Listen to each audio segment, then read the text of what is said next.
When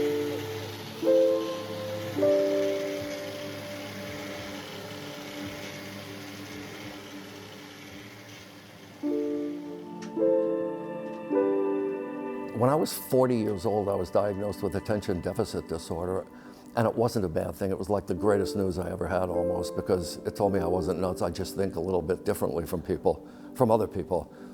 So I like actually having more than one project going on at a time. I'm good at juggling balls. I mean, that's what made me a great floor broker, actually. I could do 12 things at once. If I had to sit and add up columns and numbers, I would probably shoot myself. My name is Ed Rode, and I'm a custom woodworker. I design and build bespoke furniture here at the Art Factory.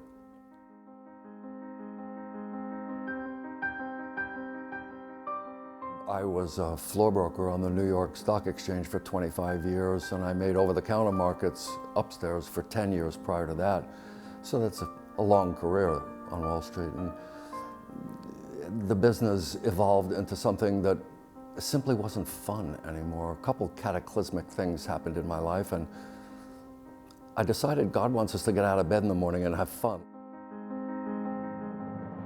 So I left Wall Street and I said I want to do what I love to do, and that's build furniture. I had a studio in Fairfield, and I came to a disagreement with my landlord, and I had been working all by myself for a long time, well, 8 years or something like that, and I wanted to work with other people that, you know, did the same sort of thing that I did, because I was looking for the collegial atmosphere, and the Art Factory sounded good, and sure enough, it fits the bill.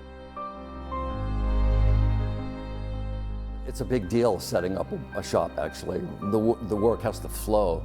If I take raw wood from a sawmill, it has to be jointed, planed, processed, sawn.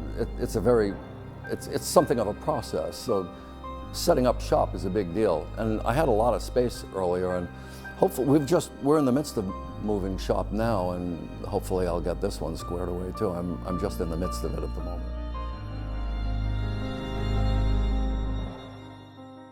I just like the vibes of the building. I mean, I like the history of it. You know, the fact that it was hydro-powered for ever and ever. I mean, you know, canals were routed out of the Passaic River into a big long slit that returned and back to the river, and all along there were factories driven by power. And I mean, even the history of the building really fascinates me. You know, I've said, like, okay, but what happens in the winter when that water freezes? And then they had these giant coal bunkers to power the factories. I mean, if you've been up on the 4th floor, you've seen these enormous steel wheels.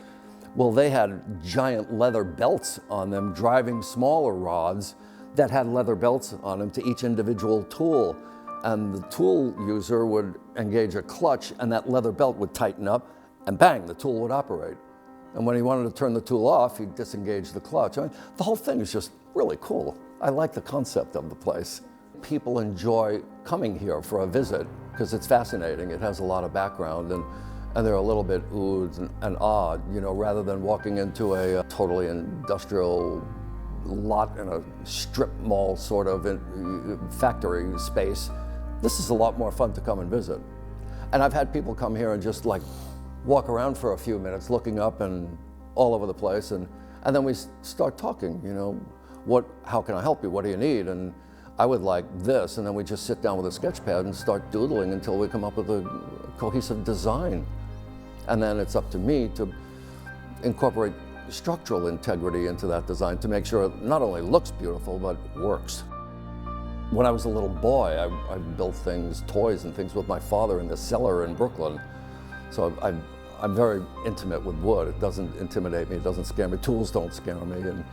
And even I have 2 grown daughters, and they've worked with me in the shop, and even, designing things. I mean, we'd take out a big, very large sketch pad, a graph pad, and start doodling. And one of them I made a bed, and another one, just a year ago, I went to Phoenix, Arizona, where one of them lives, and we built, and she helped, and her husband, but we built a 12-foot wide by 11-foot high bookcase wall in their new home. So I'm very happy that my kids are not afraid to do some woodworking as well.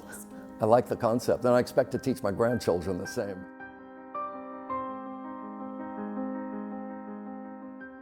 I like the fact that the falls are up the street. I've often in the summertime walk up and just sit there and have a bottle of soda and eat a sandwich and like just ponder the falls. I like the vibes of the place. I like the energy. I like all the wooden floors and brick walls, and I think a lot of toil was spent in this place. I hope more good than bad, but a lot of people put their blood, sweat, and tears into this joint, and I think it reeks of it, which is a very cool thing. I like that. And I like the people that work here. There's a couple maintenance guys that are just the salt of the earth, in my opinion. They're geniuses at keeping this place running. I mean, literally geniuses at mechanical and electrical and plumbing wise, and I don't know how they do it. But they're absolute gentlemen, and I like their company. And like I said, I like the collegial atmosphere in the shop itself with the other woodworkers. I hope it doesn't devolve into simply a wedding venue and a bar mitzvah venue. I hope it maintains its art factory heart.